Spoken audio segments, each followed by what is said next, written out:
Merhaba arkadaşlar, bizim Çiftlik Umutlu kanalına hoş geldiniz. Bugün sizlerle beraber geçenki videoda el yapımı viyol videosuna bahsettiğim kuluçka makinemi tanıtacağım. Daha bitmedi. Bu da taslak halinde şu an. Allah nasip ederse bayrama kadar ya da bayramdan sonra bitireceğiz. İlk yüklemeyi de yapacağız inşallah. Hemen tanıtımına geçelim. Evet, görmüş olduğunuz gibi ilk baş kapağını göstereyim. Şu şekilde. Şu şekilde kapağını yaptık. Buraya evde kullanmadığım eski bir çerçeveden aldığım cam vardı. O camı buraya monteledim. İyice her yerinden silikonladım. Görmüş olduğunuz gibi burada bir kilit sistemi geliştirdim. Bu kilit sistemi sayesinde hemen bir dakika odaklayayım. Kilit sistemi sayesinde bunu buraya geçiriyorum ve içerideki yumurtalar dönerken düşme tehlikesine girmiyor. Evet, hemen içine geçelim. Bir dakika şu kapağını yere bırakalım. Evet. Görmüş olduğunuz gibi bir adet 10 wattlık ampulümüz. Bunlar da buradan niye çıkıyorsa 10 wattlık ampulümüz. 5 watt adaptöre bağlı bir fanımız var. Şurada görmüş olduğunuz gibi. Şurada da bir adet deliği var arkasında. Bu fan şu an bu şekil üflüyor ve altında ve arkasında boşluk kalacak şekilde konumlandırıyoruz ki hava sirkülasyonu olsun. Görmüş olduğunuz gibi bir adet de 16'lık yumurtalığımız var. Bunu da bizzat kendim yaptım. Monteledim. Her yerinden diktim, dikiştirdim. Görmüş olduğunuz gibi kapağını kapatacağız ve tek şeyimiz burada olacak. Bakın. Şöyle hem elimi de alayım. Evet, bu şekilde dönüyor. Şu anlık makinemizde tek eksik nem ölçer ve termostat. Allah nasip ederse onlar da geldiği zaman termostatı hemen şuradan bağlayacağız. Buraya monteleyeceğiz.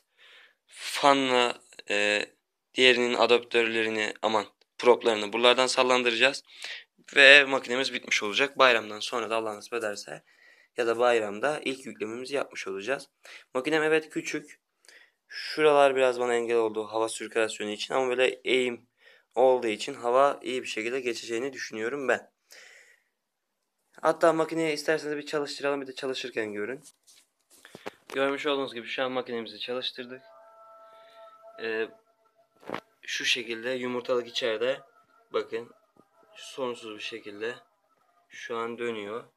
Bu arada arkada sela okunuyor arkadaşlar, kusura bakmayın bu sesten dolayı. Şu an görmüş olduğunuz gibi zaten burada ışıklarımızın yandığı belli oluyor, burada şey vardı. Hemen açalım. Hatta şöyle şey de göstereyim. Şuradaki sistemi de göstereyim. Şimdi bunu böyle çevirdiğim zaman şuradaki deliğine oturtturuyorum. Şu içerisini göstereyim, bakın. Kaldırdım. Şu şekilde. Şöyle göstereyim, bir dakika. Ben şuradan kameraya bakarak yaptığım için biraz sıkıntı oluyor. Gördüğünüz gibi şu an böyle taktım ve burası bu şekilde kaldı. Hatta diğer taraftan oynatayım, gördüğünüz gibi hiçbir şekilde arkaya düşmüyor. Yine kapağını açalım, içine gösterelim. Şu şekil. Şu an gördüğünüz gibi fanımız sorunsuz bir şekilde çalışıyor. Bakalım şu hava. Hava iyi gönderiyor. Hatta şuraya kadar hava geliyor. Yumurtalara üflüyor mu peki? Evet. Görmüş olduğunuz gibi 10 watt ampulümüz de burada çok güzel bir şekilde yanıyor. Şu an odaklığı bozuyor ama bu da bu şekilde, gördüğünüz gibi. Makinemiz bu kadar. Şimdi Allah nasip ederse tek eksiğimiz, hatta şunun lambasını kapatalım. Odaklığımızı bozmasın. Görmüş olduğunuz gibi makinemiz bu şekilde. İnşallah verimli çıkım alırız Allah nasip ederse. Dediğim gibi termostat ve nem ölçerimiz eksik. Makinemiz bu şekilde. Dün yumurta yükledim denemek amaçlı. Güzel. Yumurtaları çok güzel bir şekilde çeviriyor. Çok güzel şekilde içerisini ısıtıyor ve havalandırıyor. Bakayım, altlı üstlü hava da vuruyor. Yani sirkülasyon da çok güzel. Sadece nereye delik açacağımı karar veremedim. Arkasına bir delik açtım. Bir de kapağına delik açacağım havalandırmak için. Ve makinemiz bu kadar. Gördüğünüz gibi bitti, bitiyor. Çok az kaldı. Fan 21 gün boyunca her gün çalışacak. Ampul termostata bağlı açıp kapanacak. Bu da benim artık manuel kendi elime bakacak. İnşallah iyi verim alırız. Videomuz bu kadardı arkadaşlar. İnşallah işinize yarar, güzel bir video olur. Sizleri seviyoruz. Kanalımıza abone olmayı, videoyu paylaşmayı, beğenmeyi Unutmayın, yorumlarınızı bekliyorum. İyi günler, kendinize iyi bakın.